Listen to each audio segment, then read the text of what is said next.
Bom dia, pessoal. Bom dia. Vamos lá começar? Então é o seguinte, hoje a gente vai estar dando continuidade às medidas preventivas interceptoras. Vocês já tiveram aula na semana passada com o professor Calbi e ele falou para vocês sobre as medidas relacionadas à manutenção e recuperação do espaço. A gente vai então aprofundar um pouco mais nesse capítulo aí, nesse assunto. Desta feita a gente vai estar falando agora das medidas de supervisão de espaço, tá? Então, quando a gente fala em supervisão de espaço, pessoal, é bom que a gente lembre ou faça aqui algumas comparações até para facilitar o entendimento de vocês.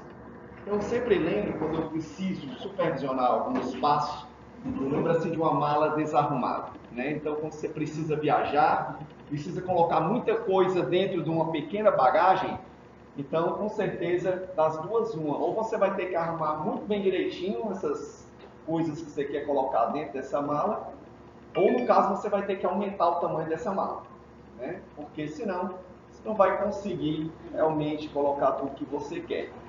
Essa comparação a gente faz em relação ao espaço presente e o espaço requerido. Ou seja, se você tem o volume das arcadas X, é importante, então, que o volume dentário, que seja X, seja compatível para que a gente nem tenha espaço sobrando, nem espaço faltando. Então, tudo bem arrumadinho, a gente vai acabar conseguindo espaço para todo mundo, certo? Então, é isso que se trata. A gente tem, então, uma arcada que já apresenta alguns sinais, né, de desalinhamento dos dentes, e a gente precisa, mesmo para aqueles dentes ainda que nem ainda estão aparecendo nos arcos, a gente precisa arrumar espaço para que eles possam estar ocupando, de tal forma que ao final do estabelecimento da dentadura permanente, a gente consiga espaço para todos, senão a gente já consegue dar uma boa adiantada para isso acontecer. Então essa é a nossa fase, ou a nossa meta, quando a gente vai tratar crianças que já apresentam alguns sinais de falta de espaço. Então, vocês já tiveram aula aqui de diagnóstico relacionado à análise dos modelos, vocês já tiveram também aula de cefalometria, e vocês já entendem que, posicionando os dentes corretamente, a gente vai conseguir esse espaço que é tão importante para a gente ter uma oclusão satisfatória. Não é isso? A gente vai estar falando aqui alguma coisa. Então, o problema é esse. O problema é que a gente não tem, muitas vezes, o espaço suficiente e a gente precisa conseguir esse espaço para que a gente possa, então, ter uma oclusão satisfatória ao final do tratamento, né? Quando a gente não tem a possibilidade de fazer esse tratamento, pessoal, a gente vai ter alguns problemas, certo? Eu estou gravando, aí quando eu estou gravando não dá mais para voltar, tá? Então, as consequências, quando a gente não tem um bom espaço, pessoal, a primeira delas é o apinhamento, certo? Então a gente vai sofrer, por quê? Porque a gente não vai ter um espaço para todos os dentes no lado.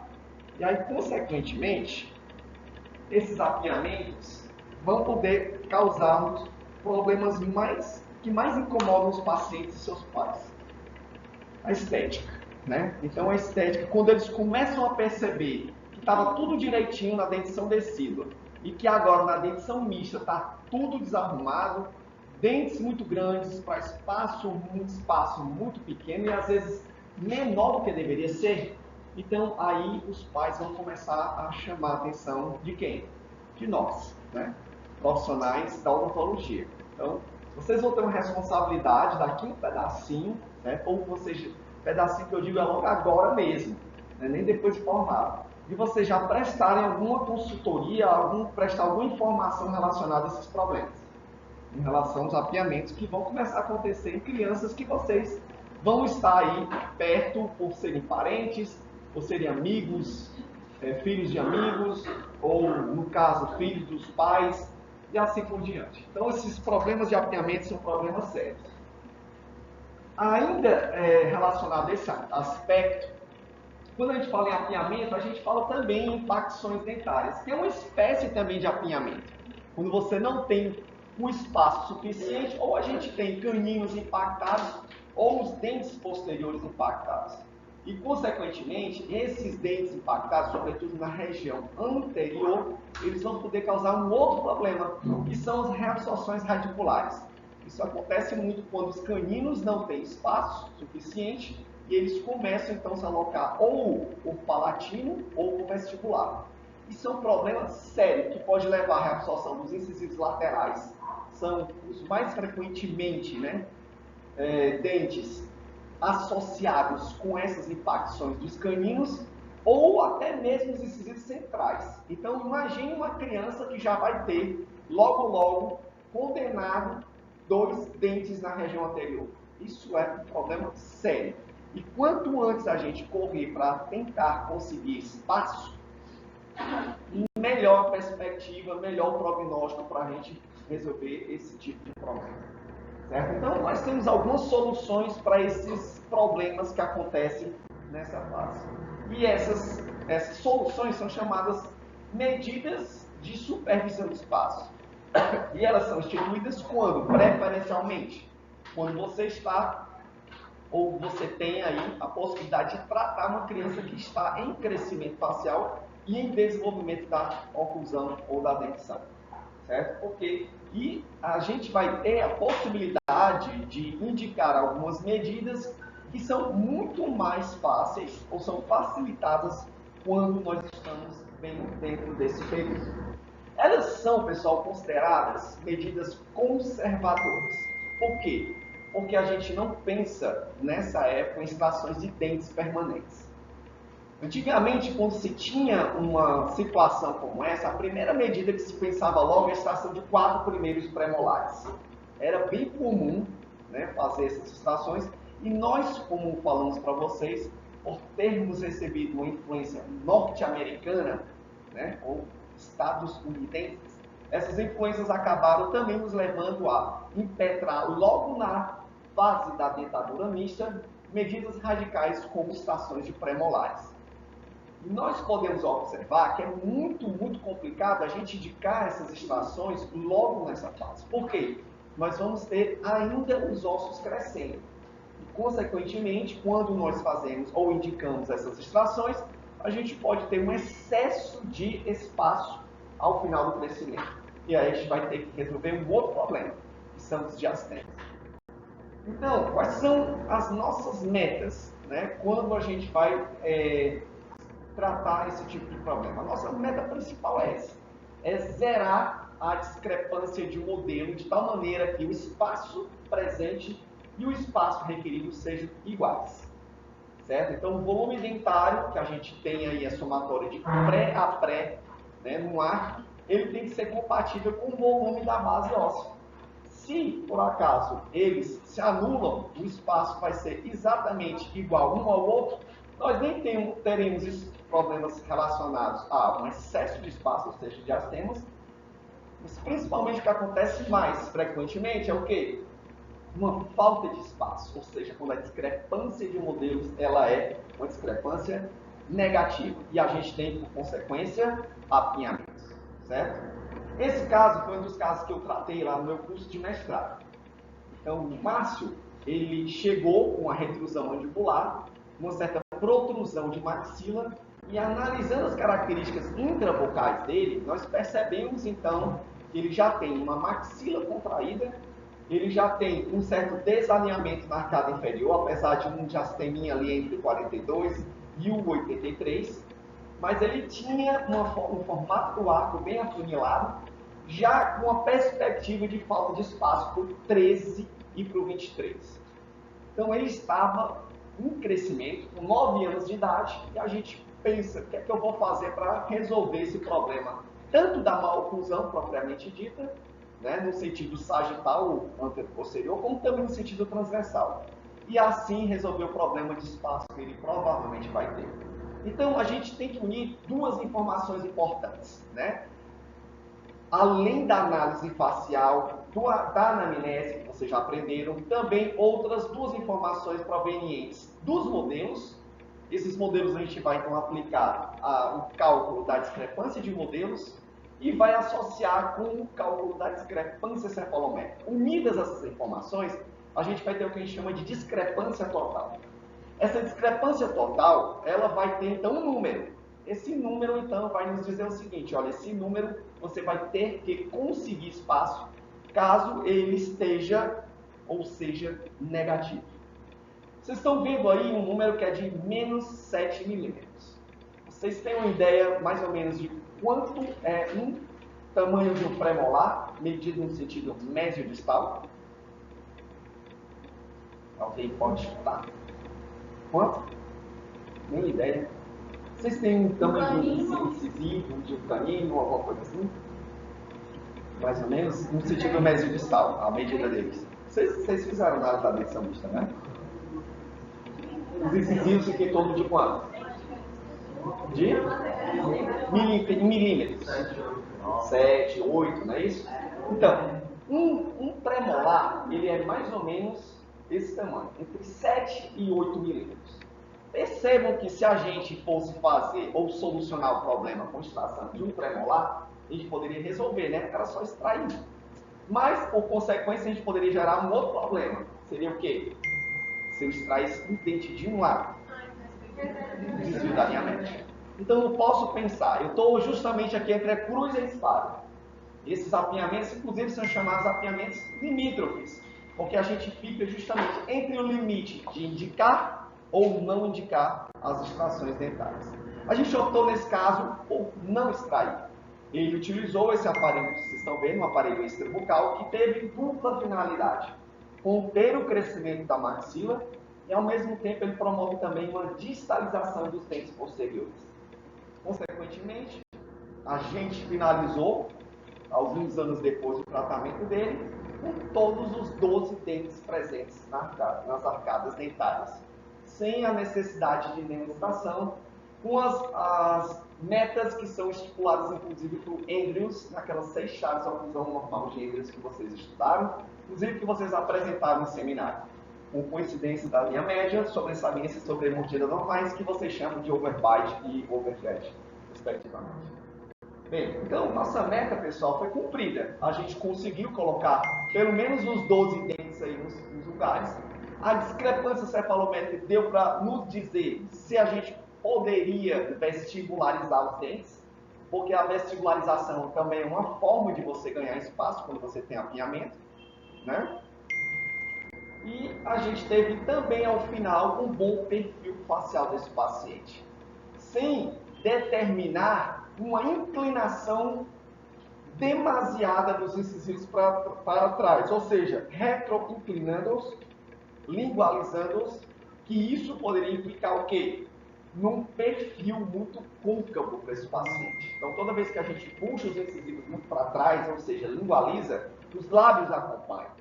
E isso acontecia muito frequentemente na década de 50, na década de 60, quando se optava pelas extrações dos premolares e depois uma retrusão ou uma retração excessiva desses dentes.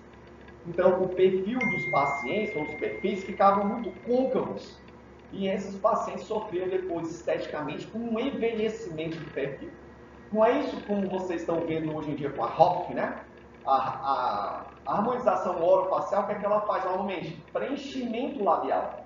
E o preenchimento labial acontece justamente por quê? Porque você tem muitas vezes, ortodonticamente falando, um recuo acentuado dos incisivos. Pode perguntar.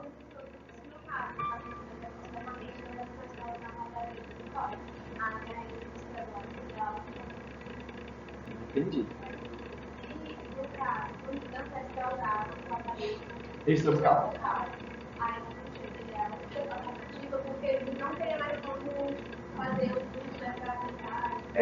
O extrabucal seria uma opção de tratamento. Na verdade, o ortodontista, quanto mais capacitado ele for, ele vai ter que oferecer um leque, né, de possibilidades.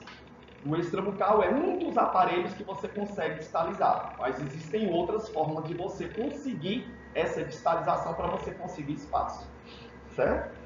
Então, existem aparelhos, por exemplo, de avanço mandibular, que enquanto no caso dele faria um avanço, esse mesmo aparelho também distaliza os dentes. E aí, consequentemente, você tem um ganho os dois aspectos, o ortopédico e também o aspecto ortodôntico. Quando eu falo ortodôntico é o movimento dentário, quando eu falo ortopédico é o crescimento do osso, no caso aqui da mandíbula.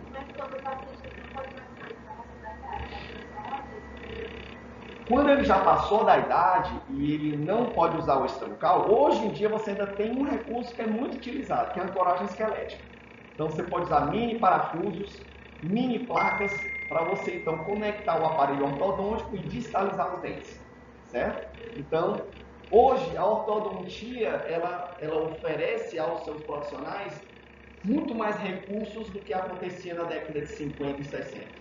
Então, por isso que a gente também não pode dizer que os profissionais que faziam ortodontia, porque primeiro eles tinham um olhar muito voltado só para a cefalometria. Segundo, eles tinham recursos biomecânicos muito limitados. E aí, consequentemente, se você tem uma limitação, você consegue um resultado menos satisfatório. Mas hoje o profissional ele tem que estar muito capacitado porque ele tem muitos recursos. O grande problema que eu vejo hoje na ortodontia é uma falta de um bom olhar do diagnóstico. Então tem muitos profissionais que eles estão vendo, certo? Só uma pulga. E às vezes o problema é um elefante. Vocês, por exemplo, aqui, vocês estão sendo sempre estimulados a verificar os problemas esqueléticos. Tem escolas, por exemplo, ainda hoje de especialização aqui, que olham só pelo ponto de vista dentário, mas sequer indicam um aparelho ortopédico. Aí perde a chance de quê? De resolver os problemas já na dentição mista. Então, infelizmente, isso acontece com muitos profissionais que olham só a parte estética.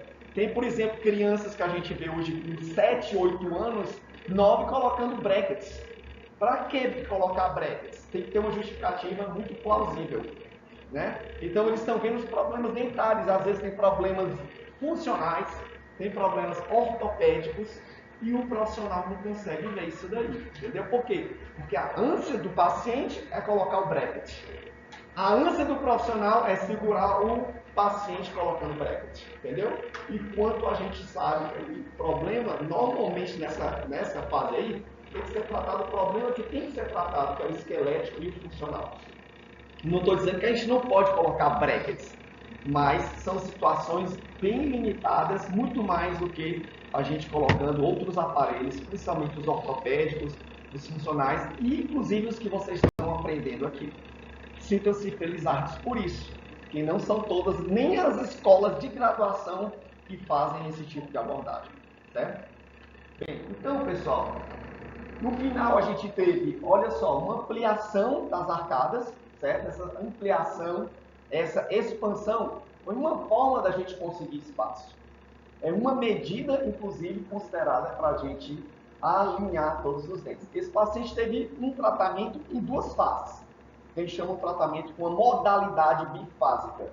Vocês vão ver isso na próxima aula. Essa modalidade bifásica, então, ela institui primeiro uma fase ortopédica e depois a gente tem um intervalo para depois começar uma segunda fase, que seria uma fase ortodôntica. Então, ele finalizou o seu tratamento com ortodontia corretiva fixa, mas antes ele teve uma primeira fase, que foi uma ortopédica.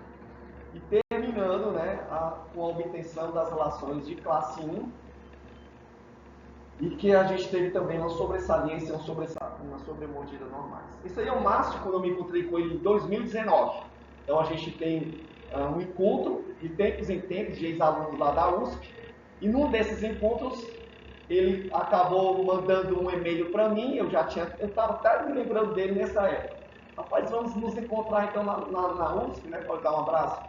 Então ele apareceu lá, eu pude ver que os dentes dele ainda estavam bem alinhadinhos, uma ortodontia que foi, inclusive, possível a gente garantir uma certa estabilidade. Por quê? Porque as medidas foram instituídas durante a fase de crescimento. E quando a gente faz isso, a gente tem uma maior probabilidade, não é que a gente vai garantir 100%, mas existe uma maior tendência, um prognóstico melhor, da gente garantir a estabilidade em um longo prazo. Certo? Inclusive, nessa época aí, a gente fez até uma promessa mútua.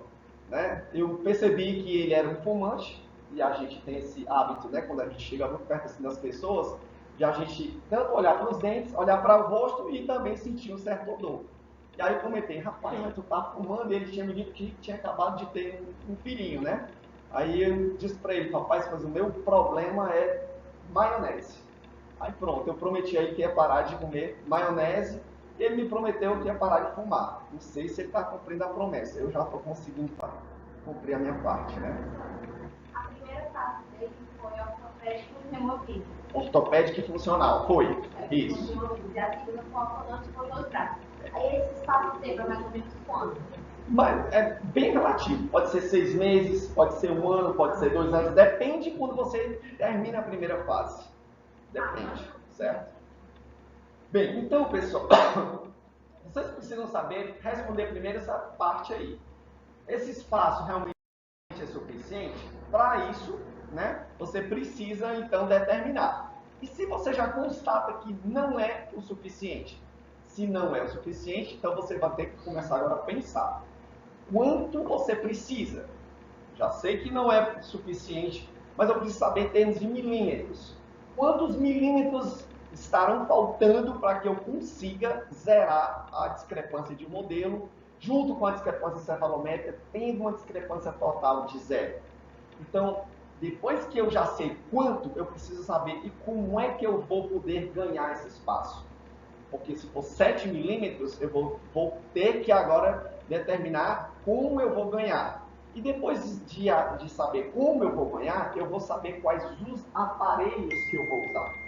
Certo? Então, é realmente um protocolo. Saber responder se tem ou não problema, se esse problema eu tenho que magnificar em termos de milímetros, né? Quantos milímetros eu vou precisar e como eu vou precisar ganhar esse espaço. Então, vocês já aprenderam a determinar o cálculo da discrepância de modelos, o espaço presente, o espaço requerido, só que a gente sabe que não é só discrepância de modelo. A gente também tem que determinar o quê? A posição correta dos incisivos pela cefalometria. Se eu preciso vestibularizar ou se eu preciso lingualizar. Então, se nesse caso, se eu precisar lingualizar, eu já sei que eu vou perder espaço no ar. Mas se eu precisar ou puder, se eu puder vestibularizar, eu vou ganhar espaço no ar. Isso vocês aprenderam. Sem causar um impacto negativo no perfil facial. O perfil hoje em dia, a face, pessoal, é muito mais, na verdade, as características são mais importantes do que a própria cefalometria. Porque às vezes elas não falam, né, a mesma língua. E aí quem é que vai ficar com a palavra final? Que nem acontece na nossa casa, né? Depois que casa, a palavra final é da mulher. Já tem que se acostumar com isso, né? Ou com aquele que tem mais o poder de decisão, sem querer ser machista, feminista, tá, pessoal? Então, depois que a gente determina, olha aí, o perfil labial fica bom. E, consequentemente, esse salamento labial passivo é uma das nossas metas. Para que a gente tenha, então, estabilidade também. Porque lábios e língua, quando funciona assim direitinho, a gente tem estabilidade, né, da posição dentária. Então, quais são as características da supervisão de espaço? Eu já sei que eu tenho uma falta de espaço que vai oscilar entre 4 e 7 milímetros, certo? Eu tenho ou a discrepância cefalométrica de 0,3, a discrepância total no final vai dar menos 7, ó. Ou seja, a de modelos é entre 4 e 7, só retificando, e a cefalométrica pode ter de 0 a 3. Mas o importante é saber que, combinando as duas, a discrepância total, tá? A discrepância total vai ficar em torno de 7 milímetros. Ou seja, justamente o tamanho de um dente só. E aí, eu sei que são casos limítrofes, porque se eu indicar a extração, certo, de 2 premolares, o que vai acontecer? Eu vou ter um diastema de 7 milímetros. Mas, ao mesmo tempo, eu tenho um problema de 7 milímetros para resolver.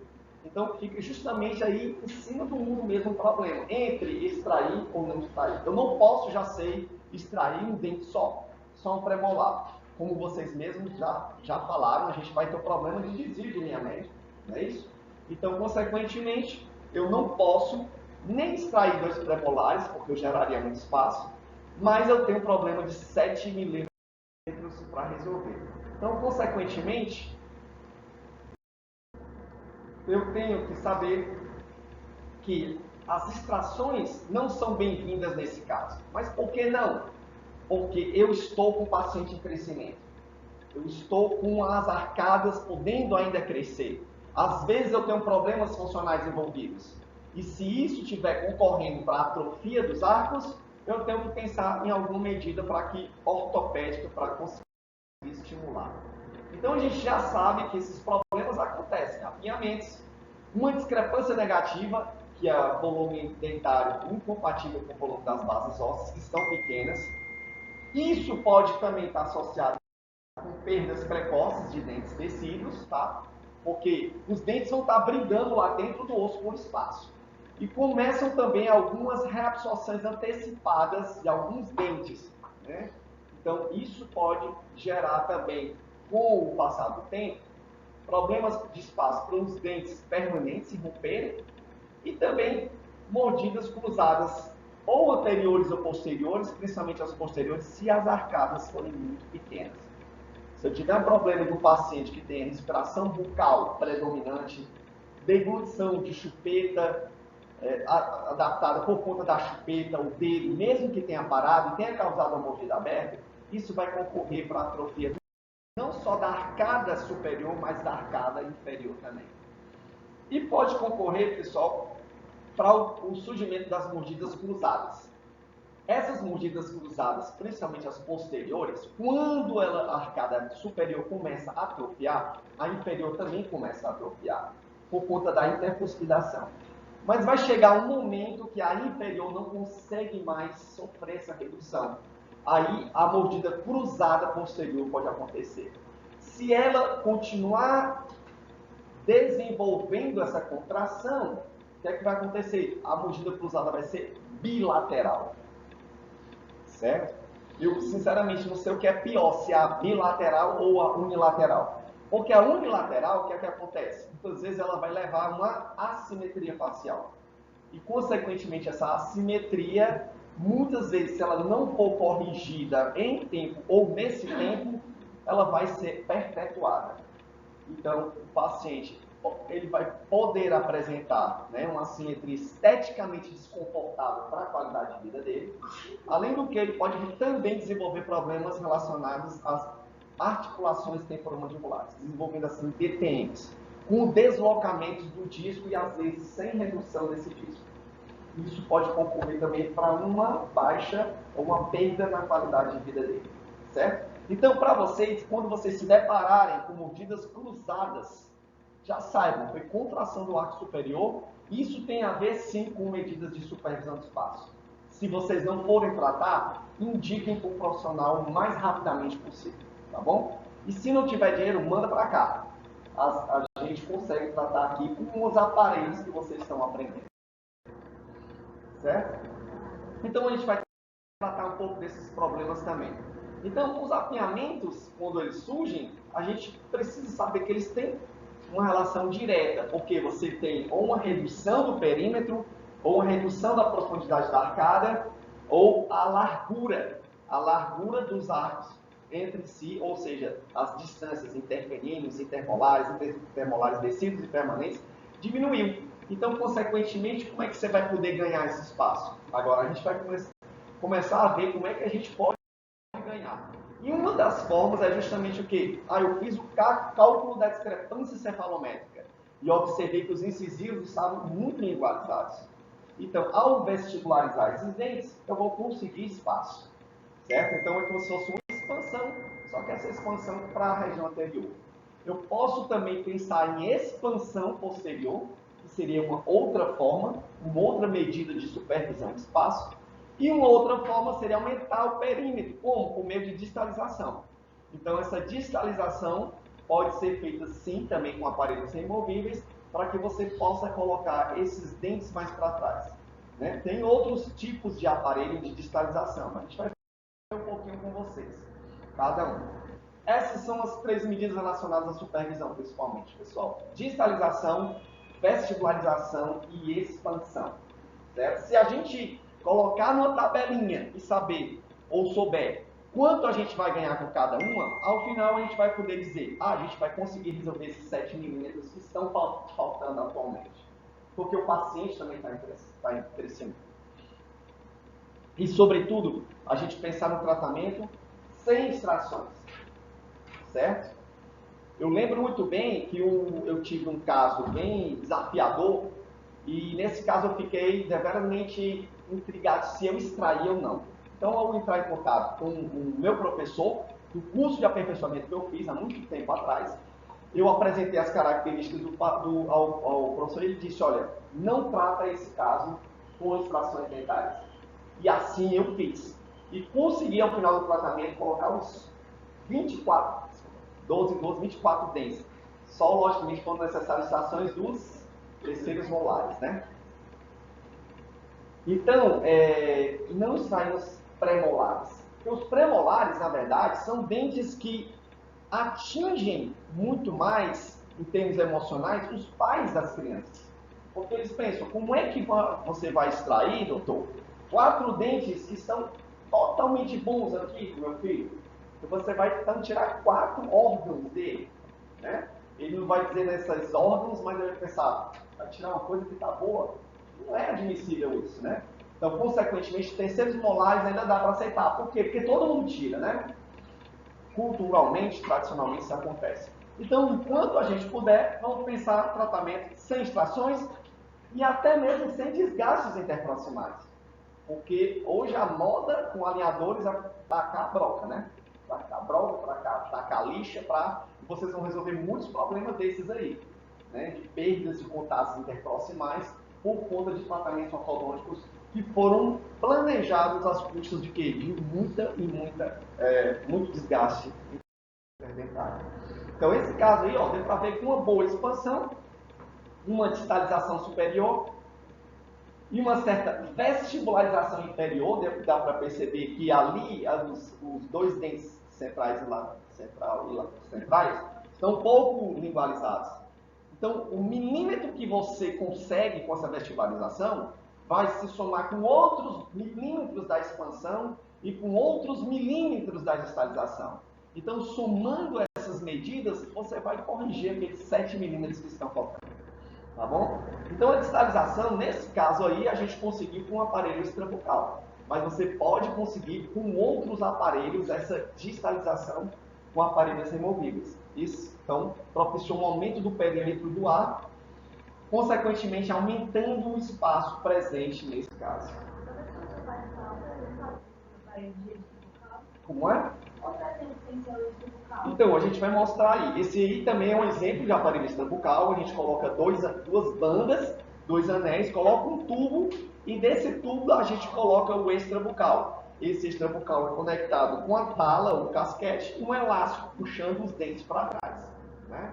Então, ao distalizar, a gente vai conseguindo espaço para, no caso aí, os caninos entrarem. Essa paciente, então, chegou nesse resultado sem a necessidade de colocar aparelhos ortodônticos corretivos. Dá para perceber que ainda tem um pouquinho de giro naquele dente lá, o 13, mas não necessariamente justifica a colocação dos aparelhos fixos. Mas a gente pode colocar, ó, uma placa removível.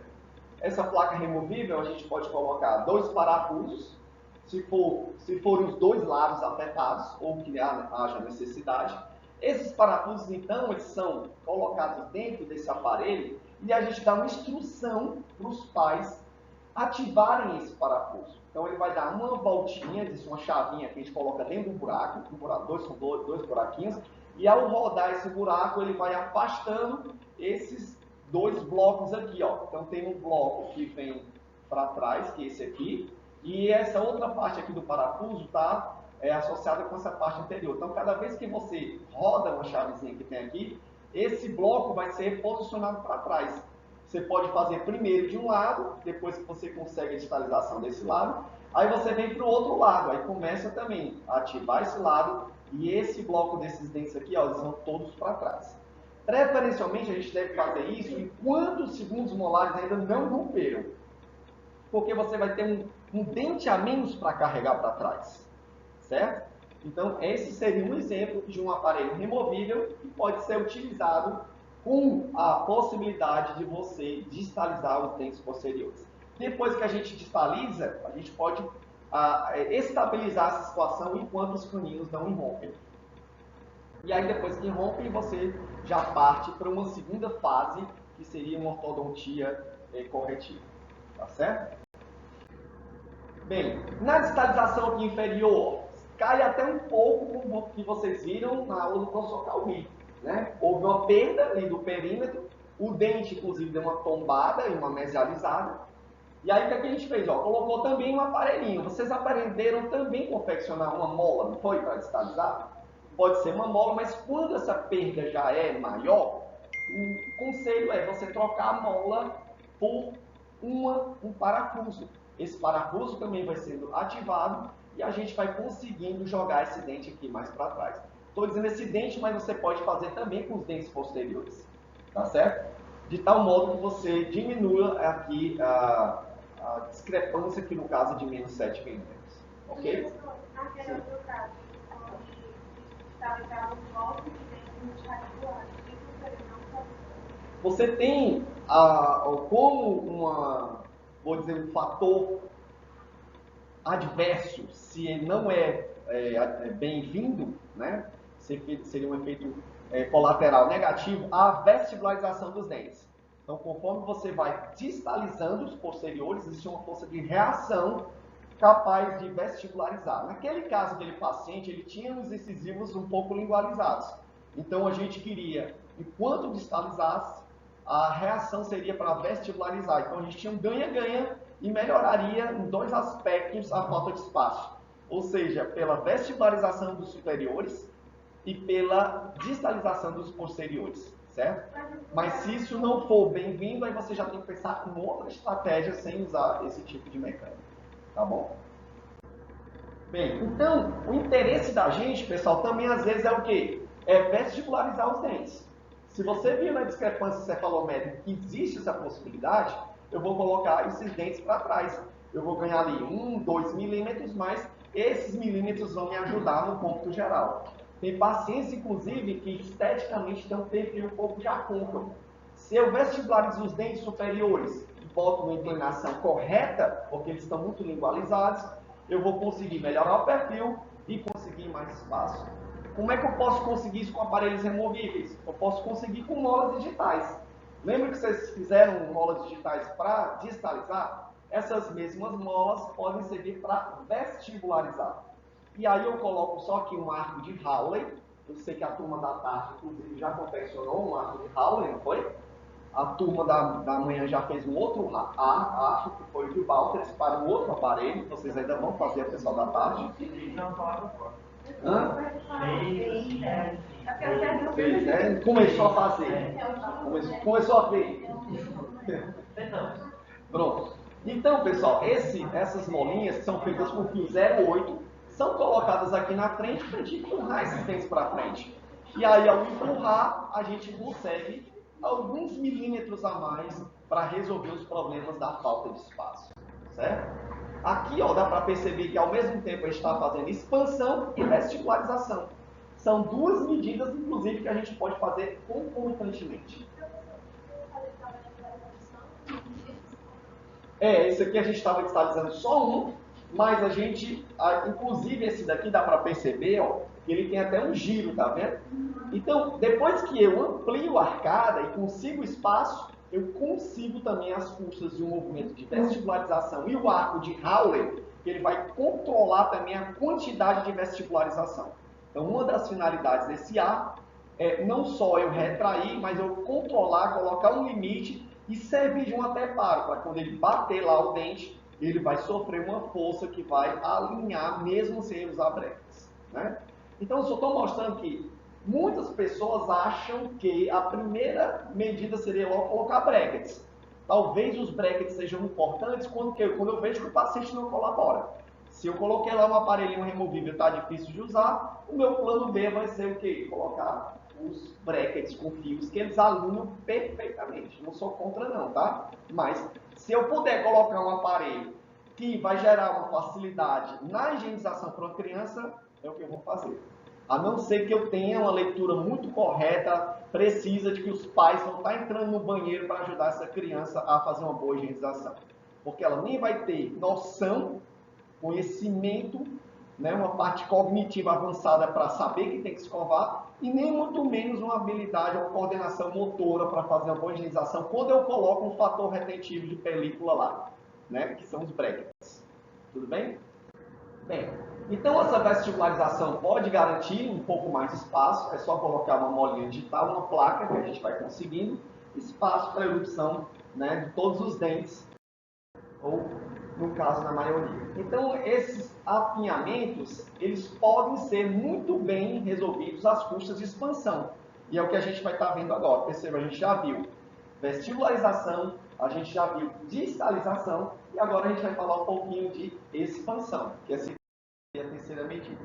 Então, os expansores, pessoal, que são usados em medidas de supervisão de espaço, eles podem ser classificados em fixos e em removíveis. Os fixos são aqueles que são lá colados e deixados sem a possibilidade de remover pelo paciente, certo? Enquanto que os removíveis são aqueles que o paciente pode colocar e tirar. Eles também podem ser instalados tanto na arcada superior como na arcada inferior. Esses, por exemplo, que são os removíveis, também chamados de placas de expansão, no superior a gente usa aqui, pelo menos muitas vezes, a mola de Corfen como fator de expansão ou um parafuso de expansão colocado dentro do aparelho removível. Enquanto que no inferior a gente usa mais um parafuso para fazer uma expansão ou uma verticalização dos dentes, conforme a gente vai ver com vocês. É importante saber que a gente precisa deixar os dentes superiores mais vestibular em relação aos inferiores. E não só isso, eles precisam também ter uma boa intercuspidação, né?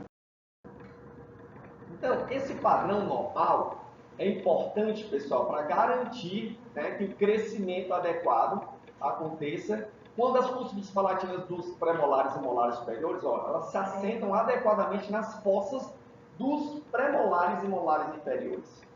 Então, a gente tem que fazer um bom exame clínico e perceber primeiro se existe uma boa intercuspidação. E depois a gente vai analisar o formato do arco desses pacientes. Ou seja, saber se eles têm ou não mordidas cruzadas posteriores. Existem tabelas de normalidade que tentam já estabelecer quais seriam as medidas intermolares dos dentes permanentes, intermolares dos dentes descidos e intercaninos, né, tanto dos dentes descidos como dos dentes permanentes. Mas a gente precisa saber também se esse paciente tem algum fator que esteja causando a contração dos arcos. E aí, quando a gente pensa nesses problemas, os funcionais aqui nos vêm primeiro à mente. Então, esse paciente pode estar com os arcos contraídos, ou porque ele teve, ou porque ele ainda tem uma sucção não nutritiva, que é oriunda ou de uma sucção de chupeta, ou de uma sucção de polegar, ou qualquer outro objeto. Mas, além disso, ele pode ser também um paciente que tem uma respiração predominantemente bucal. Todos esses problemas aí podem também gerar o quê? Uma interposição lingual. E essa interposição lingual, por que está acontecendo? Porque tem uma mordida aberta anterior. Não adianta a gente tentar trabalhar sozinho nesses problemas. A gente normalmente tem que trabalhar de uma forma multidisciplinar ou multiprofissional. A gente vai indicar um otorrino, a gente vai indicar uma fono, vai indicar um fisioterapeuta para a gente corrigir esses problemas.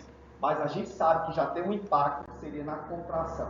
Inclusive, essa contração, pessoal, ela é ou pode ser responsável não só pelo problema transversal, como, por exemplo, as mordidas cruzadas posteriores, mas elas podem também ser responsáveis por um problema sagital, ou seja, um problema antero-posterior. Então, pode acontecer que uma criança, tá certo? Ele tenha ou experimente uma contração da maxila, vai se desenvolvendo essa contração, e a mandíbula, segundo esse autor alemão chamado Hotz, vai começando a sofrer uma distalização. Por quê? Porque ela não quer cruzar. Então ela vai se deslocando para trás, funcionalmente, e a criança sai de uma maloclusão de classe 1 para uma maloclusão de classe 2 com uma mandíbula retrognática. Se a gente não fizer nada, essa mandíbula vai ficar lá durante toda a fase de crescimento. Ela não vai ter condições de crescer. Pode falar. Então, eu vou até fazer um exemplo, uma analogia, que vocês vão entender bem legal. Foi o que o McNamara falou. Ele pegou, já que o McNamara foi o primeiro ortodontista americano a entrar em contato com a ortopedia, funcionar os maxilares, e ele percebeu que esse pensamento do Rotz estava super certo, né? Então, toda vez que a maxila ia contraindo, a mandíbula começava a sofrer uma retração, uma retusão, saindo de uma boa postura das bases maxilares para uma classe 2. Aí como é que ele começou a pensar? Isso acontece também quando você tem um sapato e um pé. O sapato era como se simbolizasse o quê? A maxila. E o pé como se fosse a mandíbula. Então toda vez que o sapato ele está estreito ou fica muito limitado transversalmente na região anterior, o que é que o pé faz? Ele começa a recuar, certo? Então, consequentemente, fazendo essa analogia, ele percebeu o seguinte, olha, se eu tenho um sapato estreito e o pé não consegue chegar mais lá, na ponta do sapato, é porque o sapato contraiu, ficou mais fechadinho. Então, o que é que eu faço para o meu pé voltar para frente? Um sapato maior implica o quê? Eu estar expandindo a parte anterior do sapato, né? Isso para quê? Para que o pé venha para frente de novo, não é isso? Então, essa analogia serviu para justamente dizer, ó, está realmente certo. A maxila vai contraindo, a mandíbula vai recuando, saindo o paciente de uma classe 1 para uma classe 2 com retrusão mandibular. Então, para isso ser resolvido, o que é que eu faço? Eu faço a expansão da maxila. E eu vou ter não só um problema resolvido, que é o do problema transversal, mas eu também tenho uma correção do problema antero-posterior, também chamado de sagital. Vocês entenderam isso? Mais ou menos. Dá uma cutucada em nossa amiga aí. Eu entendo isso, viu? Bem, então, ó, pessoal, quando você tem uma maxila que vai sofrendo uma contração, a gente vê uma mordida aberta anterior.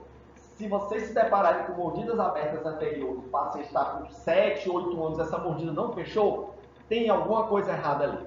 A língua vai baixando. E conforme a língua se interpõe na região anterior e não estimula mais o crescimento transversal da maxila, o que é que acontece? Ela começa a sofrer uma contração. No que ela sofre uma contração, dois problemas podem acontecer. Mordidas cruzadas posteriores e uma retrusão mandibular. Então, a primeira coisa que a gente pensa logo, vamos expandir essa maxila. Expandindo a maxila, eu consigo resolver o problema transversal e o problema anteroposterior, além do que eu consigo também resolver muitas vezes, com a ajuda de uma fonoaudióloga, os problemas de deglutição adaptada. Certo? Então, aí é um caso mostrado na literatura, esse paciente estava em crescimento, tinha uma maxila contraída, esse aspecto aí bem triangular. Ela utilizou aí, na verdade, esse aparelho, que foi um aparelho fixo, certo? É o chamado disjuntor de Haas. Esse disjuntor de Haas, ele serve para quê? Para você realmente abrir a sutura palatina mediana. É um aparelho que fica colado, certo? Fixado na boca do paciente. Já tem aqui um outro aparelhinho, ó. Esse aparelhinho já é removível. Ele usa, na verdade, uma grade impedidora para evitar que a língua se interponha na região anterior. E aí você pode estar colocando ali no centro dele um parafuso de expansão. Esse parafuso de expansão vai resolver o problema transversal e a grade vai impedir a interposição da língua. E quando eu impeço que a língua vá para frente, eu estou convidando ela a ficar na sua posição correta. Mas não só somos nós que fazemos isso. A gente tem que ter a ajuda de uma fonoaudióloga participando desse processo.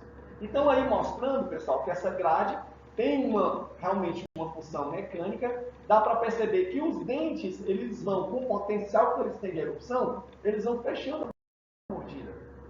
E aí olha só o que acontece. Sem você precisar muitas vezes de nenhum aparelho a mais, só com essa plaquinha, você já deu condições da mordida fechar, garantindo a estabilidade. Certo? Então, isso acontece muito mesmo em pacientes meso e braquifaciais, porque o próprio padrão esquelético ajuda. Né? Um dólico não, ele tende a abrir mais e mais a mordida pelo padrão vertical. Mas um dólico facial, um braquifacial e um mesofacial tem essas facilidades aí. E aí a gente consegue tratamento que pode gerar uma estabilidade maior em longo prazo. Certo? O Engel, na verdade, foi um dos maiores defensores dessa prática do alargamento para a gente colocar todos os dentes nos seus hábitos.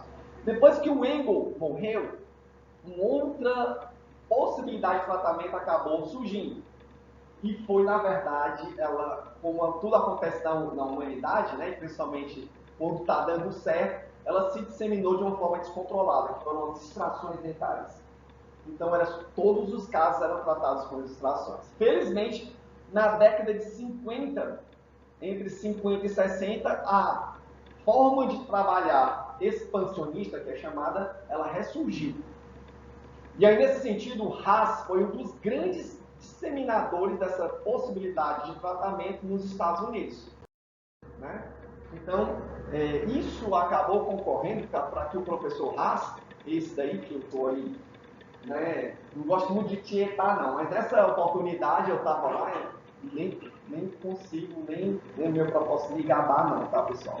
Mas nessa época, tentando melhorar meu inglês, ainda hoje é ruim, mas eu estava fazendo curso lá em Chicago e entrei em contato com o responsável lá pelas aulas do mestrado e pedi a ele para participar também dessas aulas. Ele abriu a oportunidade. Fiquei lá um mês assistindo e logo no primeiro dia quem estava lá era justamente o professor Haas. Aí disse, professor Haas, dá para eu tirar uma fotografia aqui com você? Aí ele deixou. Assim, um professor super simpático e percebo, né? Até quase, eu não sei quantos anos ele tinha, mas estava beirando os 80 anos, né? Estava lá dando aula firme e forte, com seus slides ainda, né? Não tinha nada em projetor multimídia, mas assim, até me disse que o aparelho dele, eu perguntei para ele qual teria sido, na visão dele, o melhor aparelho que ele já tinha visto na vida dele. E ele falou não do aparelho dele, ele falou do aparelho que seria o extrabucal. Né? Então, o extrabucal que hoje em dia é tão escarrado e tão desmerecido, né? Tem tanto preconceito por parte de muitos profissionais. Mas ele foi um grande defensor desse aparelho que se consolidou nos anos 90 e principalmente na dentição mista, né? E aí a gente, quando pega esses tipos de aparelhos expansores, pessoal, a gente pode trabalhar com aparelhos de expansão lenta e aparelhos de expansão rápida.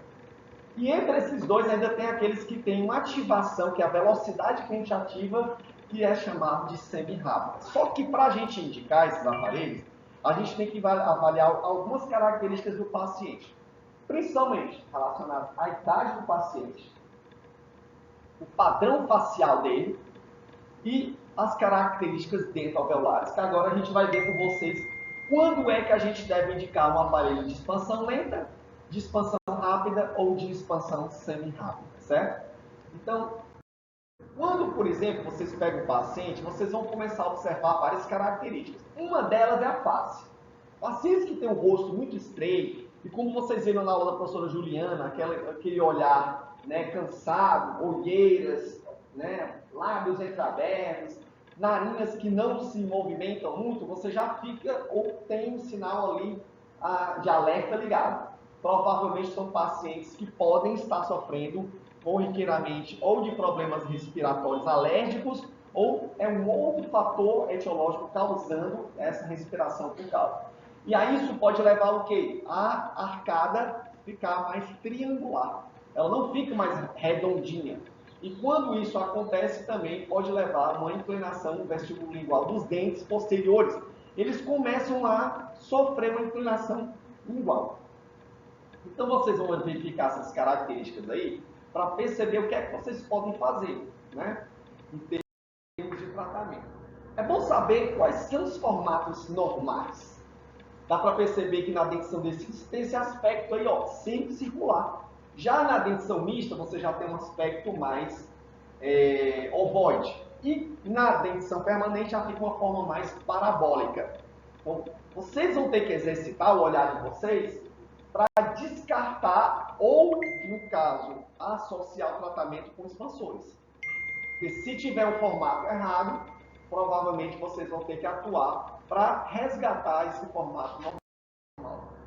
Existem também tabelas de normalidade, principalmente para a dentição permanente, verificando qual seria a distância intermolares, intercaninos, interpremolares corretas.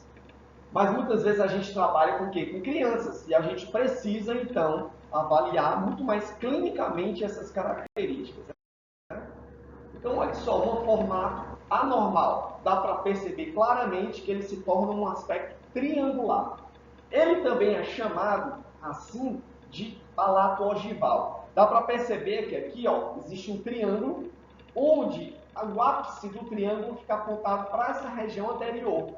E isso aqui também se remete, ou é parecido, com a ogiva de uma bomba. Por isso que é chamado assim de palato ogival, né? Acho que talvez tenha sido colocado assim na época da Segunda Guerra, alguma coisa assim, né? Então, isso vai gerar essa falta de espaço, apinhamentos, e pode também culminar nas mordidas cruzadas posteriores. Quem perguntou?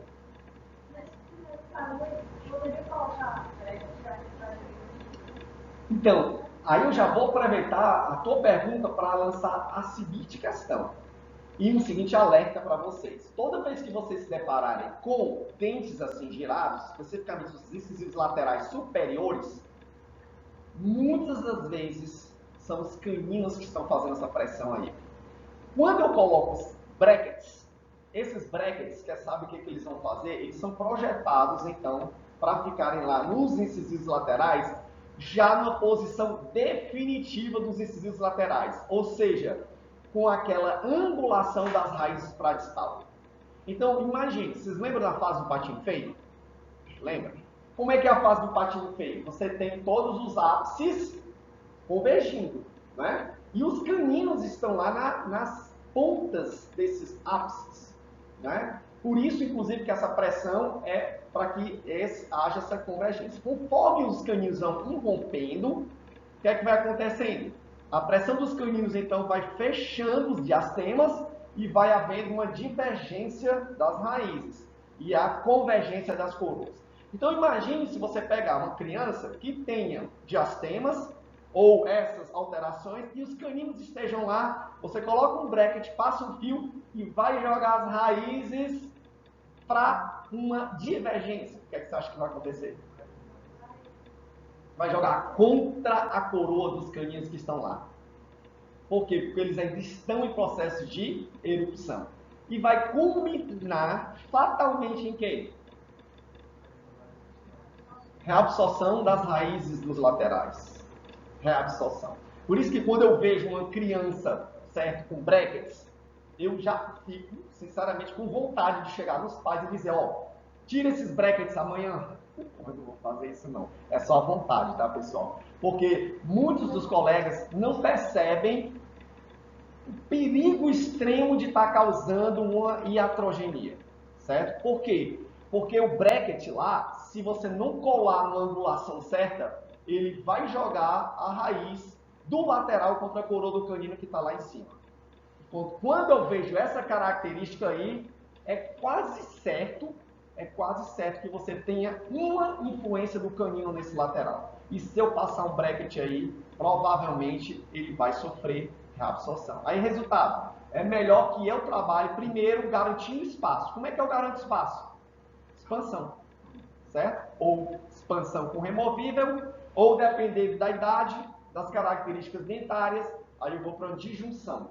A disjunção seria uma expansão rápida, que eu vou quebrar a sutura palatina mediana. Enquanto que a expansão lenta não, eu vou abrindo e remodelando o palato e vou abrindo devagarinho a sutura, com um aparelho mais removível, certo?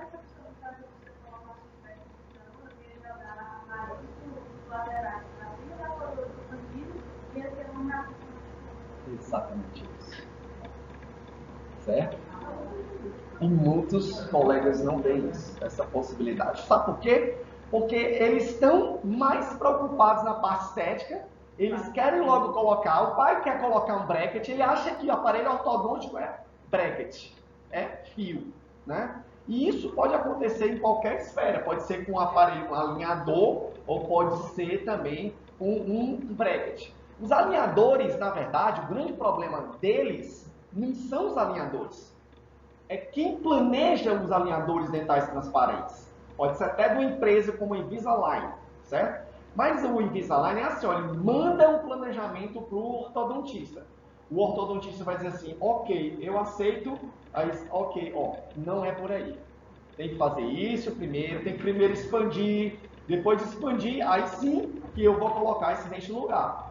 Sabe por que que não é um ortodontista que faz lá no Invisalign, não, é um técnico, ou inteligência artificial. Ele não está avaliando várias características do paciente. Então aí o profissional tem que dizer, ó, não. Vai ter que fazer primeiro expansão, depois é que eu quero alinhar esses dentes. Depois do alinhamento, aí sim você faz aí depois da expansão, o alinhamento. Se o ortodontista não sabe, não tem condição de tratar com alinhadores, melhor ele não fazer. Entendeu? Isso tem acontecido demais também. Tá? Então, gente, ó, verifiquem. Independente de ser um de alinhadores ou Prévios. Sempre quando terminar o trabalho, você coloca a proteção porque a proteção é vontade? Ou isso não é uma regra? Quanto maiores são as modificações que você faz, maior necessidade de você colocar uma contenção, certo? Na verdade, por exemplo, o apinhamento é uma das características relacionadas à recidiva. Mas tem gente que nunca fez tratamento ortodôntico, tinha uma oclusão perfeita e teve apinhamento. Não foi recidiva, foi apinhamento. Mas por que isso aconteceu? Então, existem várias teorias para explicar isso daí, né? Uma delas é a falta de desgaste interproximal, que nós não temos mais, certo? Nós não temos alimentação, a gente não para nem para mastigar direito. Não é verdade? Quando vocês comem, vocês já contaram quantas vezes vocês mastigam antes de engolir? Tem que ser uma coisa rápida, porque já vai ter outra aula. Tem que ser uma coisa rápida, porque, sei lá, vocês já estão habituados. Ninguém tem uma alimentação mais rigorosa, fibrosa e nem muito menos demorada. Isso leva a uma falta de desgaste interproximal, não é? E ainda tem uma componente mesial de força que leva sempre os dentes para frente. Então, por conta disso, a gente tem uma tendência muito maior de apiamentos surgirem depois. Eles são até chamados as rugas da boca. Por quê? Porque conforme você vai envelhecendo, os apinhamentos vão aparecendo. Então, se eu tenho um caso que ele tem muito apinhamento antes do tratamento e eu resolvo, o que eu resolvi não é garantia que é o que é o melhor para o paciente. Ou eu coloco uma contenção, ou a recidiva vai acontecer. Pode ser pequena, mas vai poder acontecer, certo? Bem, gente, então, voltando aqui, ó, a gente vai ver essas características aí para quando a gente vai indicar cada uma. Uma delas é a idade. Então, se eu tenho crianças, tá certo, entre 5 e 10 anos, eu vou preferir o quê? Meu plano A seriam as expansões lentas com aparelhos removíveis. Dentre os aparelhos fixos, um deles também promove essa expansão lenta, que é um aparelho chamado quadrihélice. O quadrihélice, ele também promove uma expansão lenta, tá? Então o paciente não colabora, e eu preciso só de uma expansão lenta, porque está nessa faixa entre 5 e 10 anos, eu posso colocar um quadrihélice.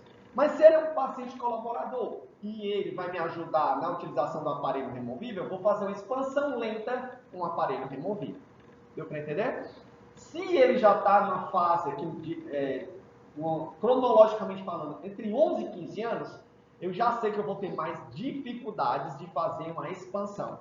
Então eu já vou partir para quê? De um aparelho que vai fazer uma expansão rápida, uma disjunção da sutura palatina mediana. Então, consequentemente, ou eu vou usar um RAS, ou vou usar um HERES, ativando ou 2/4 de volta, ou 4/4 de volta por dia, certo?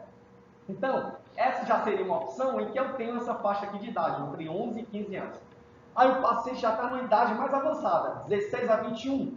Aí eu vou optar por uma expansão, também com disjuntor, é uma expansão rápida, com apoio de mini parafusos.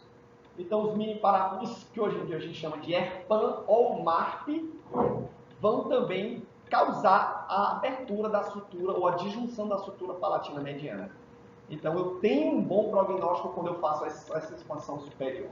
E por fim, se ele já está na idade mais avançada, entre 22 e 70 anos, alguns profissionais ainda indicam, dependendo da calcificação da sutura palatina, a MARP, que essa seria assistida por mini parafusos. Mas o ideal, o padrão ouro, já seria fazer uma cirurgia.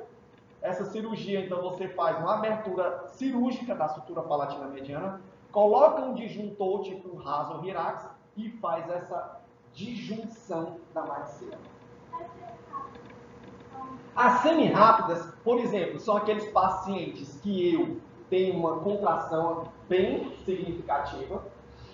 Eu preciso, então, é um paciente que está ainda nessa fase próxima dos 10 anos, eu coloco um raso hirax, só que em vez de eu ativar 2/4 de volta por dia, eu só ativo 1/4 de volta por dia. Então ela vai de uma forma nem lenta, mas também não é de uma forma rápida, porque eu reduzi a velocidade só para uma ativação, ou seja, 1/4 por dia, e aí vai normalmente decorrer de um prazo de um mês para você acabar totalmente essa ativação.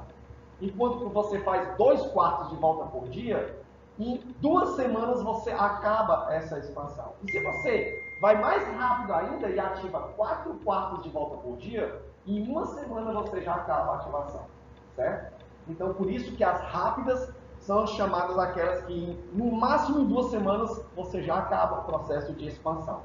Nas semi-rápidas, você leva 1 mês, que você só vai ativar uma vez por dia, certo? E as lentas não, você vai com o aparelho removível e você vai ativar uma vez a cada 15 ou 21 ou 30 dias a cada ativação, com o aparelho removível normalmente, certo?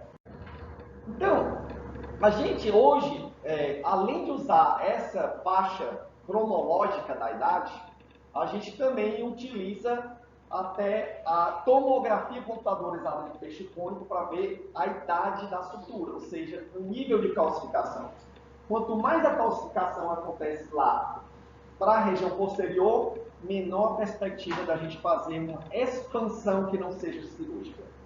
Se for uma contração acentuada, a gente tem que fazer uma expansão cirúrgica conforme a calcificação vai acontecendo. Então a gente usa essa faixa aí, entre 5, 10 a 12 anos para fazer uma expansão lenta, de 12 até os 16 uma expansão rápida, e de 16 para frente, né, a gente pode ou fazer a MARP, que é chamada ERPAN em português, que é a expansão rápida, palatina, assistida por mini parafusos.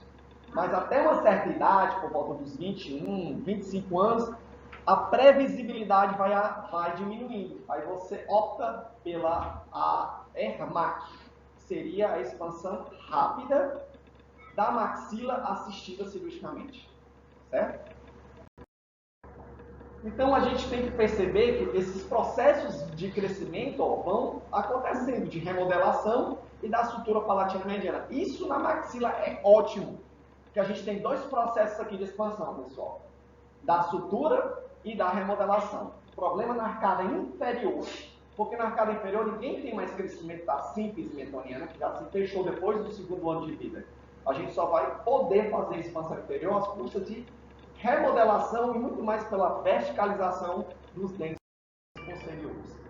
Então, quando você faz uma disjunção com um disjuntor, normalmente a gente faz aqui em crianças, mas quando eu preciso também puxar a maxila para frente.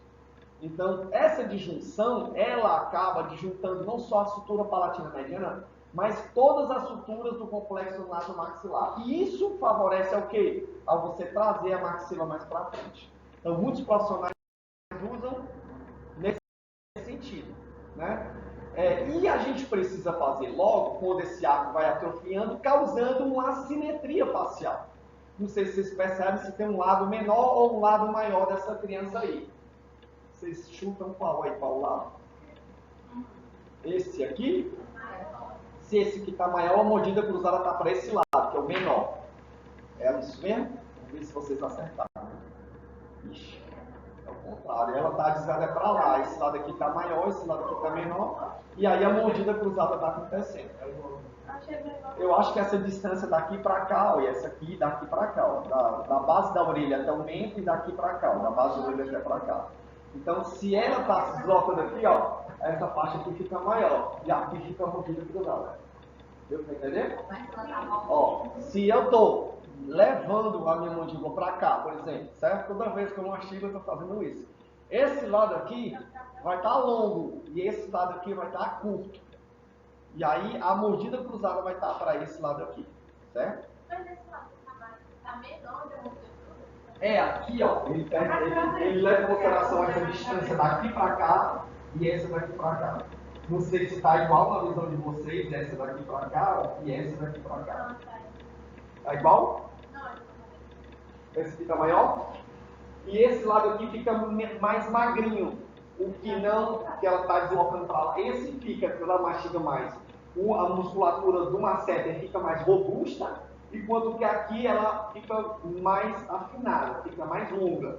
Longa, menos tecido aqui, né, de preenchimento, e aqui fica um pouco mais gorda. E é aqui que ela mastiga mais aquele lado lá. Certo? Que é o lado que está cruzado.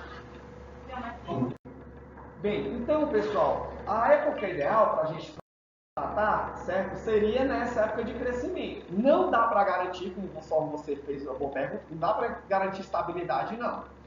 Você provavelmente vai ter que usar aí alguns anos, sobretudo se a consequência, a causa não desapareceu. Se a causa é um problema funcional, não foi resolvido, vai ter que usar contenção, certo? Em questão do padrão facial, pessoal, existe uma característica bem importante para a gente falar aí, ó. Se você tem um paciente braque ou meso, normalmente a gente utiliza aparelhos removíveis ou quadrihélice, seria uma expansão lenta, tá? Se eu já tenho um padrão dólico facial, aí eu já tenho que usar uma expansão rápida. Por que que isso acontece? Tá? Eu vou explicar agora para vocês. Toda vez que eu tenho uma braque facial, eu coloquei aí, logicamente, a figura de considerada uma beldade em termos de estética, né? Angelina Jolie, ela tem um aspecto bem braque. Quando o braque é estimulado a crescer, né, transversalmente, normalmente, se você inclusive tem esse padrão dentro alveolar, com dentes inclinados assim para dentro, você tem uma boa resposta de remodelação, de verticalização, e mesmo que eu incline os molares muito assim para fora, eu não vou conseguir rotacionar a mandíbula para baixo. Eu não vou conseguir mudar na altura vertical anterior do paciente, porque o padrão muscular vai resistir a essa abertura. Então, um dólico facial, quando eu tento fazer uma expansão lenta, normalmente os molares começam a se inclinar, criando um contato das cúspides palatinas dos superiores com os inferiores, e isso, pelo padrão muscular não resistir, a mandíbula começa a rotacionar para baixo e para trás, aumentando a altura facial anterior e inferior. Então, o braque, eu já sei que se eu fizer com expansão lenta, eu posso até colocar os dentes um pouco inclinados para vestibular, mas o padrão muscular dele não vai deixar a mandíbula rotacionar. Deu para entender? Pessoal, pode explicar essa resposta que ele tem, né? Quando faz essa expansão, esse estímulo. Ele tem uma resposta, uma modelação. Remodelação. Remodelação sagital. Não, é uma remodelação transversal. Dá para perceber aqui, ó. Aqui é como se fossem os superiores transversalmente olhando em relação aos inferiores. Então, como eu vou fazer uma expansão lenta, o que é que vai acontecer? Esses dentes vão começar a girar nesse sentido aqui, ó. Né? Vai ter uma remodelação, aqui eu vou ter a posição, aqui eu vou ter a absorção óssea, mas o dente ele vai começar a inclinar para vestibular. Vai chegar uma hora que ele vai poder ficar com as cúspides palatinas bem voltadas para fora. E isso pode gerar uma interferência com os dentes inferiores, só que no braque facial, se a mandíbula tiver uma tendência a abrir, rotacionar para baixo e para trás, o padrão muscular não vai deixar. Então, se eu fizer isso com um paciente braque, não vai ter problema, porque o próprio padrão não vai permitir a abertura da mordida. Eu posso fazer, então, essa expansão com aparelhos removíveis ou com quadrihélice que é fixo, mas que vão promover uma expansão lenta. Apesar de ter um pouco de inclinação, isso não vai me causar a preocupação de mexer no padrão facial, porque o padrão vai estar garantindo lá que não vai haver uma abertura da mordida. Isso não acontece com o dólico facial. Por isso que no dólico eu não posso colocar, se os dentes estiverem já inclinados para vestibular, num aparelho de expansão lenta, porque vai vestibularizar mais ainda e o padrão não vai segurar. Vou repetir isso agora com o dólico facial. Olha só. Imagine que você tem agora um dólico, certo? Se ele já tiver com inclinação assim um pouco para dentro dos dentes, tudo bem, você pode fazer uma expansão lenta até verticalizar. Mas se passar, os dentes vão começar a inclinar assim para vestibular. Ou eles já estão assim. Se for um dólico com inclinações vestibulares, eu não posso nem pensar em colocar um aparelho de expansão lenta. Por quê? Porque o aparelho de expansão lenta ele tende a causar esse efeito aqui de vestibularização. Contato das cúspides palatinas e a abertura da rotação da mandíbula no sentido horário. Ou seja, ele vai ficar com o rosto ainda mais alongado. Então, se eu tenho uma inclinação aqui, vestibular, ou se ele é um dólico facial e está com a idade mais avançada, eu não posso nem pensar em colocar um aparelho de expansão lenta, porque eu posso causar essa interferência na parte posterior, abrindo então a mandíbula e o rosto dele vai ficar super alongado. Então, se ele tem uma tendência dólico, eu procuro evitar uma expansão lenta. Eu prefiro logo partir para uma expansão rápida, que eu sei que não vai haver grandes modificações dentárias, vai partir o osso, vai disjuntar o osso. E aí vai ter só um apoio dentário, mas como a sutura está aberta, eu abro essa sutura sem ter um impacto negativo nos dentes. Vocês entenderam? Então, olha aí, vai cada vez mais expandindo e isso pode aumentar o padrão facial vertical. Por isso que a gente fala aqui, ó, nessa curva de Wilson, curva de Monson, que vocês já ouviram falar também, né? Ó, quando a curva, ela está uma curva assim negativa, tá vendo que o osso e dente está inclinado para a lingual? Então, se o osso e o dente eles estão inclinados para a lingual, eu posso colocar um aparelho de expansão lenta, tá certo?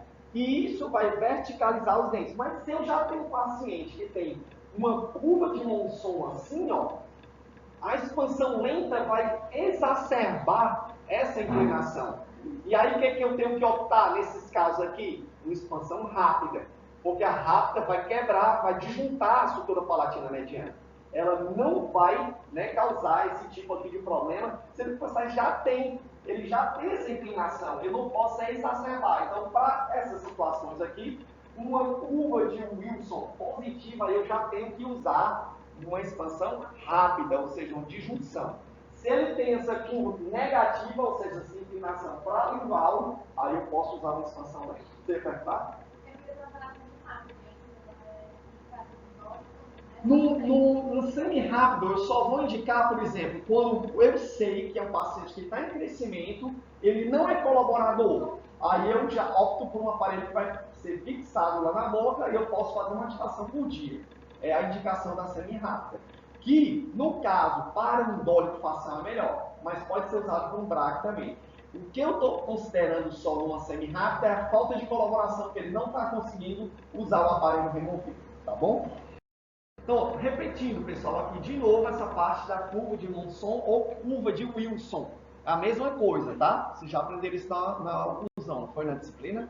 Essa semelhança, ou o mesmo nome? Não? Nenhum dos dois, só Wilson? Só Wilson, né? Mesma coisa, então. Então, ó, se você tem uma curva de Wilson em que os dentes já são inclinados assim para fora, que é chamada de curva positiva, vocês têm que fazer o que aí nesse caso? Qual o tipo de expansão? A rápida, exatamente. Tá? Então você tem que usar aparelhos fixos com expansão rápida. Ó, então essa aí é a curva de Monson ou curva de Wilson, que é considerada uma curva positiva. Qual o tipo de aparelho que eu vou usar? Junção. Ou pode ser o Haas, ou pode ser o Hirax, ou Hirax, tem gente que chama de Hyrax também, eu nunca sei qual a forma certa de falar. O certo é que o Haas, dá para perceber que ele tem uma parte acrílica aqui, já o Hirax, ele não tem acrílico. Eles são conectados nos primeiros molares permanentes, nos molares descidos, e o paciente ele vai ativar esse parafuso. 2/4 de volta por dia, 2 vezes ao dia, durante 2 semanas, ou 4/4 de volta por dia durante uma semana, que seria a expansão rápida, tá certo? Ou eu preferencialmente prefiro esse aqui, ó, sem o acrílico. Porque o acrílico, normalmente, ele deixa acumular muito material aí por dentro. E o paciente não consegue remover facilmente todo o resto de alimento que fica acumulado aí. Então, quando você tira, está uma verdadeira sujeira, para dizer outra coisa, né? Tá? Então, ó, curva de Wilson negativa. Então, os dentes e o osso alveolar estão voltados para dentro, gente, ó. E aí eu posso utilizar que tipo de expansão aí? A lenta. Pronto, a lenta são justamente para essas atresias dento-alveolares. Eu não tenho problemas esqueléticos propriamente ditos, eu tenho problemas mais dento-alveolares. Então, isso eu vou fazer um aparelho de expansão lenta para resolver esse problema. Tá? Então, um aparelho como esse que vocês estão aprendendo a confeccionar aqui, uma mola de Porfém, um arco de Balkers, ele resolve muito bem. E quando a gente coloca essa cobertura de acrílico, tira a intercuspidação com os dentes inferiores e essa expansão vai muito mais fácil.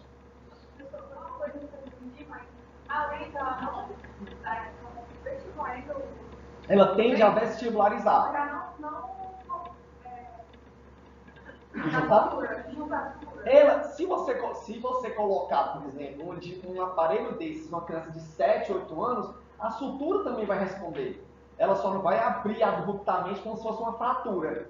Ela vai colocando mais e mais tecido ali, entendeu? Mas não é aquela coisa de pá, fraturou e aquele osso ali vai ter que ser recalcificado ali. Não é assim. A expansão lenta, ela vai estimulando a posição. Vai estimulando a reabsorção aqui, ó, nesse lado interno. E a posição nessa parte externa do osso. Então, há uma remodelação e um crescimento sutural. Mas não é às custas só da fratura. A fratura vai também depois estimular o crescimento. Mas aí não teve fratura, ela está só sendo convidada a produzir mais osso para ser depositado ali. Tá certo? Tudo bem, gente? Então, vocês aprenderam bem entre as curvas, né? Negativa, lenta. Positiva, aí você tem que fazer com expansão rápida. Tá bom? Bem, na arcada inferior, nós temos uma grande limitação, como eu falei. Nós não temos mais a possibilidade de mudar a síntese. Ela está calcificada. O que nos resta? Expansão lenta. Certo? Não importa o aparelho. Você pode usar qualquer tipo de aparelho, você só vai conseguir expansão lenta. Houve uma época que estavam fazendo uma cirurgia para fraturar a mandíbula e colocar um parafuso para disjuntar. Isso não deu certo. Tá? Porque você cria uma solução de continuidade entre o meio bucal e o meio interno. Isso estava dando muito problema de infecção. Então, se parou com esse procedimento de disjunção. E aí nos resta só saber se os dentes estão inclinados para dentro, ou seja, aquela curva negativa, para eu fazer então, pela utilização de aparelhos, uma verticalização ou um posicionamento vertical correto dos dentes. Mas eu não consigo grandes estímulos de expansão. Eu tenho que contar também só com aquele princípio em V do êmbolo, né? Que os dentes vão crescendo e vão se afastando entre si, mas a gente não consegue muitas coisas. Tanto é que, quando eu penso em expansão superior, eu tenho que pensar antes o quanto eu vou conseguir inferior. Porque o inferior vai ditar o que eu vou fazer no superior. Porque o inferior é o limitador. É a arcada limitada que vai me dizer o quanto eu consigo. O que eu consigo no inferior, eu consigo para o superior. Por quê? Porque eu tenho expansão da sutura e eu tenho remodelação. Só que no inferior eu só vou ter remodelação para expandir. Às custas de uma verticalização dos dentes. Vocês entenderam? Então, inferior para mim é assim, ó, o que eu vou fazer no inferior de expansão? Eu consigo X. Então eu vou trabalhar na maxila para eu também conseguir esse mesmo X. Eu não posso no superior expandir para conseguir X mais Y, sendo que no inferior eu só vou conseguir X. Por quê? Porque eu vou criar uma mordida, provavelmente, não mais cruzada lingual, mas cruzada vestibular. Então, problema para a gente resolver. Então não pode fazer uma Posso fazer, mas assim, eu tenho sempre que estar observando esse paciente. Então, se eu cheguei no limite do inferior, eu tenho que parar superior.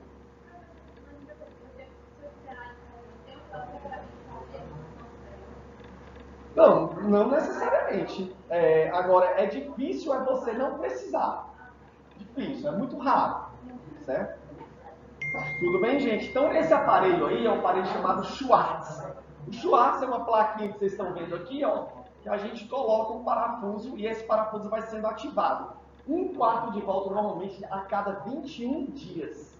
Então, a expansão é muito lenta mesmo. E para paciente colaborador, né? Porque se ele não for colaborador, eu coloco uma expansão a cada 30 dias. Enquanto que no superior, a expansão lenta, eu posso optar por 7, 15, a cada 7 ou cada 15 dias. A gente usa mais o protocolo de 15 dias, você fazer uma ativação a cada 15 dias na placa superior. Já na arcada inferior, a gente usa mais de forma protocolar uma ativação a cada 21 dias. Ela é mais lenta do que a superior. Isso. Aí só vai ter essa tendência a você verticalizar, mas você não consegue grandes expansões. Né? E não existe essa história de você achar, eu vou estimular e o osso aqui vai ser criado. Não existe isso. Tá bom? Professor, essa transferência seria o mesmo tipo facial, padrão? Mesma coisa. Para a expansão lenta é a mesma coisa. Tá certo? É inferior. Não tem diferença. A única coisa que você poderia pensar de diferente seria colocar acrílico sobre as oclusais dos dentes.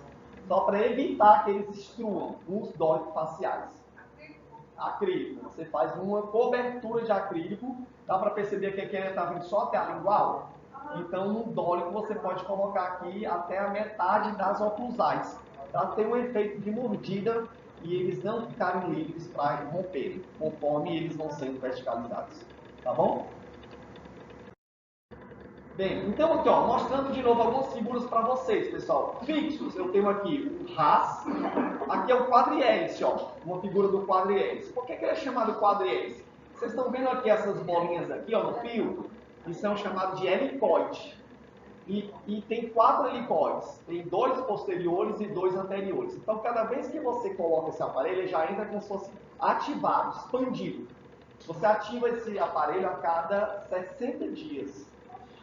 E ele, normalmente, ele faz mais a inclinação dentária, ou seja, é uma expansão dentária, ou expansão lenta. É o único aparelho fixo que é considerado de expansão lenta, porque a gente faz uma expansão muito espaçada, a cada 60 dias, certo? E ele faz muito mais modificação dentoalveolar. Ele não faz tanta modificação nível da sutura palatina mediana, ao contrário do que faz o RAS, ao contrário do que faz o Virax. Porque eles realmente fraturam, disjuntam a sutura palatina mediana. E os removíveis, vocês já viram, tem os removíveis com parafusos ou com mola, isso aqui na arcada superior, e na arcada inferior a gente usa essa expansão lenta. Esse aqui ó, já está com cobertura do acrílico, dá para perceber? Isso já pode ser indicado mais para um paciente dólico facial. Superior, com mola de Coffin, arco de Walters, inclusive até expliquei para vocês ontem pela manhã. E o arco de Walters foi desenvolvido por um outro aparelho chamado Bionator. Ele tem a função de tirar a pressão da musculatura bucinadora. Ao tirar essa pressão, a língua então vai ter mais pressão do que a musculatura e a gente tem uma possibilidade de expansão da arcada superior. E uma outra forma é porque, como ele fica afastado da mucosa, ele acaba estirando essa musculatura bucinadora e ao estirar, ao tracionar para fora, há um estímulo de aposição óssea na região vestibular. Enquanto que essa placa está fazendo uma pressão aqui, causando a reabsorção óssea, o arco está estirando a musculatura, causando aqui uma aposição óssea, ou seja, um processo de remodelação. Certo? Então, a expansão lenta é feita assim, com esses aparelhos aí, tá? A gente já falou bastante deles. Eles têm grampos de retenção, no caso que vocês estão aprendendo interproximais e grampos de Adams. E aí mostrando só clinicamente um caso.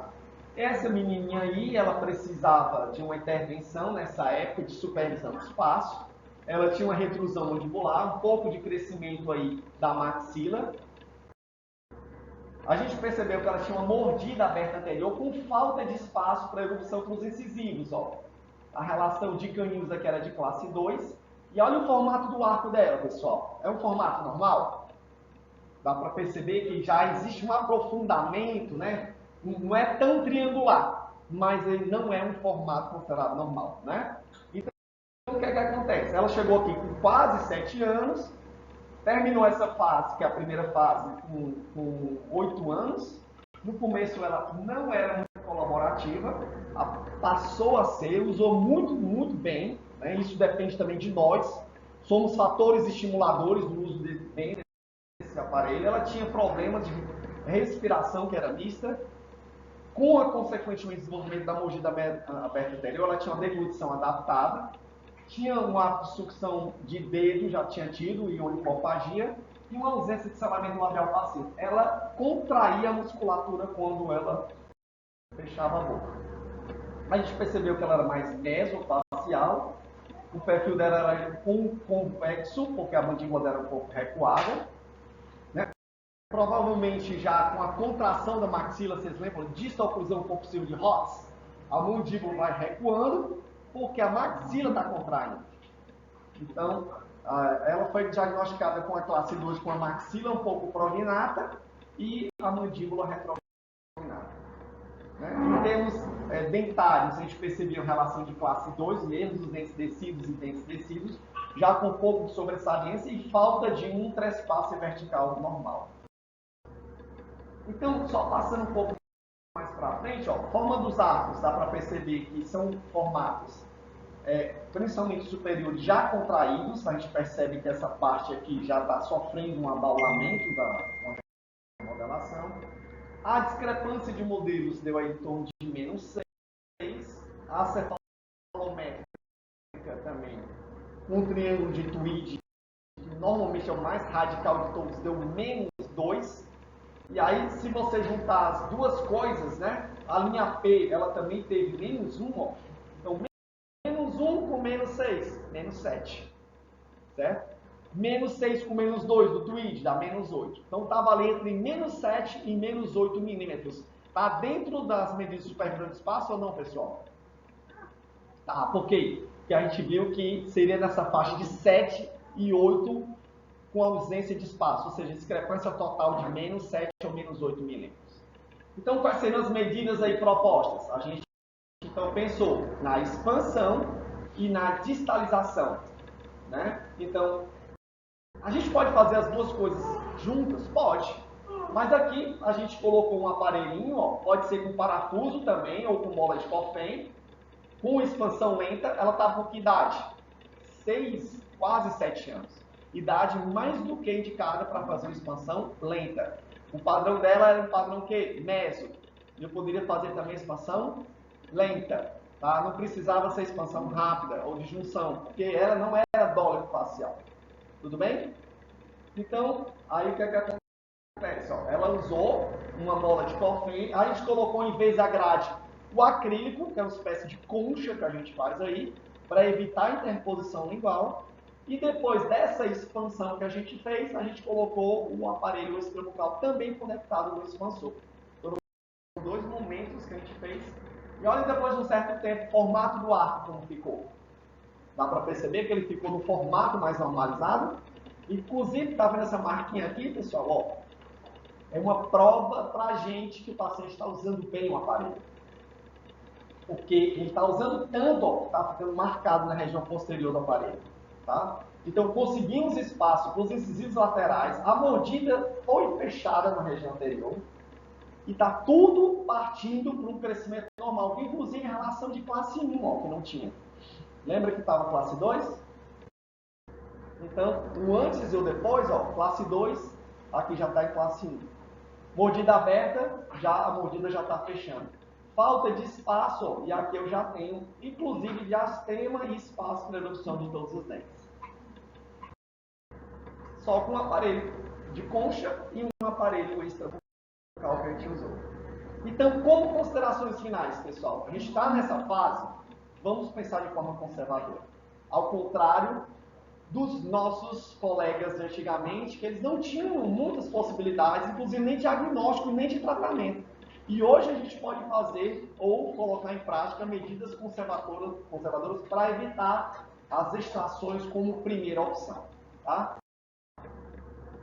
Devemos só, quando possível, alargar, distalizar ou vestibularizar. para a gente saber isso, a gente tem que fazer um bom diagnóstico e um bom planejamento. Se de fato a gente conseguir as custas dessas medidas e o paciente está em crescimento, é isso que a gente vai ter que fazer. Ok? Não devemos pensar de forma nenhuma, inclusive até quando você precisa de um pouco de espaço de extração, os diastemas também podem ser criados às custas de um pouco de desgaste interproximal. Então, realmente tem casos que os dentes são grandes, você expandiu, vestibularizou, distalizou, mas ainda tem um pouco de apinhamento. Não pensa ainda também em extração, não. Dá para desgastar um pouquinho, porque os dentes, por exemplo, os incisivos são muito grandes. Desgasta, faz uma ortodontia fixa, indicando para o profissional especialista, e a gente termina em 4 segundos. Ok, gente? Então, eu acho que essa aí é a mensagem que eu queria dar para vocês nessa aula. Se vocês têm alguma dúvida, questão, sabendo? As provas. Boa, deixa eu só acabar aqui então.